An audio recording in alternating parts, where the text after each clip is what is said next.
plague could be older than previously thought. Scientists have unearthed data that changes current thinking on how old the plague is. Research published in the journal Nature Communication describes how scientists found the bacterium Yersinia pestis on the teeth of 3,800-year-old human remains in Samara, Russia. Researchers looked at the remains of 9 people. 2 of them had the bacteria. Yersinia pestis gave rise to the bubonic plague. The scientists used sequencing to analyze the samples and found that they predate current thinking on the plague's lineage, 3,000 years, by around 1,000 years. That puts it somewhere in the Bronze Age. Ever heard of the Black Death, Homo sapiens? It's an ancient plague that racked up a body count of over 300 million people. That's what the bacteria they found could lead to back then. Researchers suggest that there was at least 2 strains of plague lineage floating around at the time. Previously, it was suggested to be 1. Dark chocolate is the new superfood. Maybe. Put the quinoa and avocado down. There's a new super-duper food in town. Dark chocolate. Okay, maybe not, but it's still chocolate. According to 3 studies, dark chocolate may be giving your brain, immune system, and vision some small benefits. To study dark chocolate's effect on the brain, subjects were given 1.5 ounces, then had their brain waves analyzed on an EEG machine. Participants had an increase in gamma waves 30 minutes after eating the chocolate. Gamma waves are associated with high levels of cognitive processing. In another study, scientists looked at the effect of dark chocolate on the immune system. Subjects were again given a dark chocolate bar for the first week and had the blood analyzed the following week. Participants had an increase in anti-inflammatory markers and infection-fighting T cells. The third study looked at a link between dark chocolate and vision. In 2 separate tests, 30 subjects were given 2 chocolate bars, both dark and milk chocolate, and conducted vision tests roughly 2 hours later. Scientists found that after eating dark chocolate, participants had small vision improvements. What can we take away from these results? Not much, really. The first 2 studies only had 10 people participating, and the third study only had 30. You could also drown your sorrows in some dark chocolate. Scottish YouTuber fined for Nazi pug video. Scottish YouTuber Mark Meechan, aka Count Dankula, has been fined £800, around $1,100, for making a video he says was a joke. This all goes back to April 2016 when Meechan decided to prank his girlfriend Sue. The Scots comic trained his girlfriend's pug Buddha to Nazi salute to Sieg Heil and to react to the phrase, "Do you want to gas the You're Jews?" evil. Dankula published footage of the canine to YouTube where it went viral. Some found it funny, some didn't.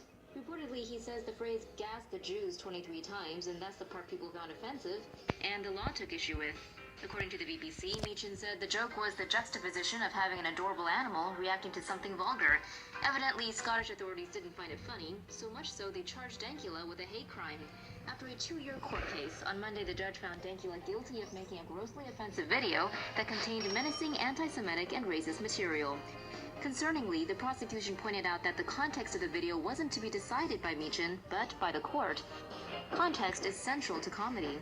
Dankula's joke was found to be grossly offensive under the UK Communications Act 2003, Section 127. Specifically, the law says someone is guilty of an offense that sends by means of a public electronic communications network a message or other matter that is grossly offensive or of an indecent, obscene, or menacing character, or causes any such message or matter to be so sent. What's deemed grossly offensive is left widely open to interpretation, and that's dangerous. Meechan received support from all fields, including from comedian Ricky Gervais, satirist Jonathan Pye, YouTuber Philip DeFranco, as well as writer and activist Majid Nawaz, Infowars' Alex Jones, and also ex-English Defence League leader Tommy Robinson. The Dankula case sparked debate around free speech in the UK, but maybe the talk show host Majid Nawaz puts it best. Speaking on Meechan's guilty verdict from last month on his UK radio show on LBC, Nawaz said the video was unfunny, but defended Meechan's right to free speech. To clamp down on free speech means thought control, because without free speech you cannot have freedom of thought, he said. He went on to say the best way to deal with offensive comedians is to not laugh at their jokes. Nawaz also pointed out that the Nazis would have acted in a similar fashion by sentencing Meechan for his joke. And they may have almost done so to another guy during World War II. In 1941, a Finn was investigated by the Nazis for insulting Hitler because his Dalmatian raised a paw whenever the dictator was mentioned. According to the BBC, his wife was anti-Nazi German. The Nazis dropped the case due to a lack of evidence. That neighbor be cray. Texas woman is trying to raise emergency funds for her nose after her neighbor reportedly bit off part of it and swallowed it.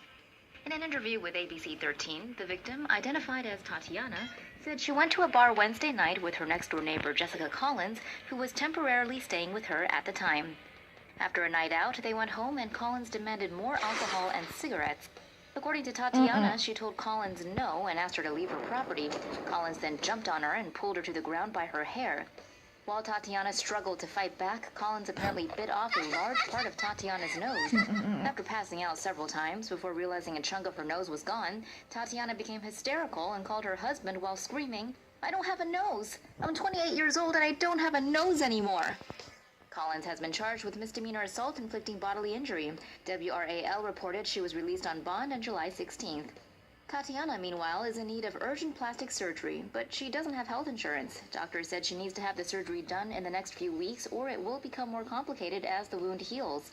Thankfully, Tatiana's friends have started a GoFundMe page to raise the money for her surgery. Who knew books could be so deadly?